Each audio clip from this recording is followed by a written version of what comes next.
Scott? No. Should we talk about 2%? Sure. It already seems like some members of council are thinking even 2% is too high. What do you think? I think we have to be super realistic, even as we're going into an election year, on what kind of services we want to provide. We have increased taxes by less than the rate of inflation plus population growth for some time now, and we have to ensure that we are really focused on services that are needed. You know, I'll give you an example. I got an email from a citizen in Evanston recently, and she was saying, look, the population of Evanston has doubled. How come we still have such lousy bus service? And the answer is because we haven't budgeted for any increases in transit, even as the city geographically continues to grow. I think 2% coming in less than projected inflation and tax growth is probably fair, with one thing that I do want to say, which is we are pushing hard on administration, we'll continue to push hard on administration to find even more efficiencies, even more than the $325 million that have already been found. And so if they're able to come in at less than 2%, or if the new council in November is able to find cuts that they can live with that take it below 2%, I think that would be great.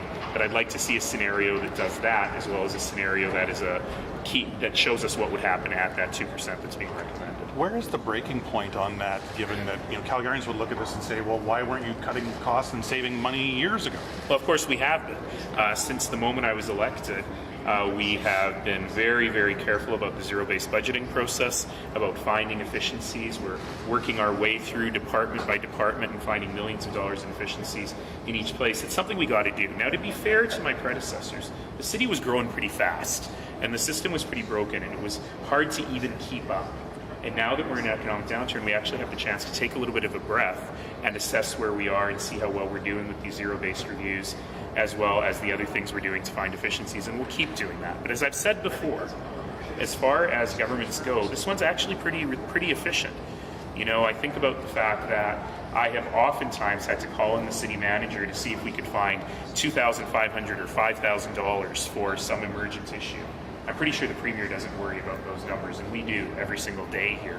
So at some point, when you look at our core services, transportation, fire, police, transit, water, waste, you know, you have to really say, if you want to keep continuing to cut, at some time you're going to have to pull back on those services. And I think those are the questions that politicians and citizens have to ask. You know, on landfill, for example, we've cut back the hours on the landfills in order to recognize the fact that we have less volume and less revenue. And man, people are complaining about cutting back the hours on those landfills, which you'd think would be a relatively small thing. So these are the kinds of conversations we have to have with citizens. And of course, we do all of this. We provide citizens with this great level of satisfaction, higher than most cities, if not all cities in the country, for among the lowest taxes in the country. That's something I'm actually pretty proud of.